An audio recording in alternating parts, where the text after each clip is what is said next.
salaamaaleykum. Ayib Daffé naa def Daffé naka yitte yi mbaa yaa ngi ci jàmm rek naka njaboot gi mbaa kenn woppul. Ayib Daffé naka waa DGE mbaa ñu ngi ci jàmm rek naka njaboot gi mbaa kenn woppul. oui ma s'il vous plaît Ayib Daffé am nga 2 minutes sota am nga. wallaay Achim Ayib Daffé 8h32 laa taal sama connexion bi ak télévision bi def ko casque yi ma waa communication ba jox pour déglu lekk foo waxee wala nga génn def communication. Ayib Daffé nga lànk ne cel waxu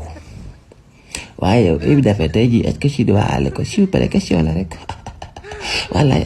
Ayib Daffé dangaa mënu génn wax ak nit ñi li nga jële DGE Ayib Daffé bu fekkee joxuñu la nga génn na joxuñu la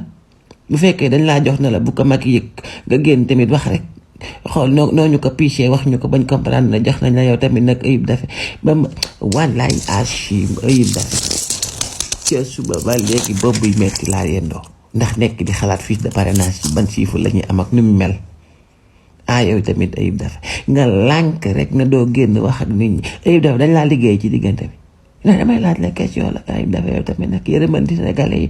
booba ba léegi maa ngi nii toog langal samay tànk fu ma gis Ayib Daffé cliqué yaakaar ne fu wax nga nekk waxu Ayib dangaa mënu génn wax yow tamit nag s'il vous plaît ñu xam fi mu féete Ayib bu fekkee wallaay Achim bu fekkee waa DGE dana la jox nañ la waaye dana bu ko Macky yëg ñun dinañ def lu tuuba Macky du ko yëg Macky nekk fi sax amul suñ jot wallaay Achim amul suñ jot.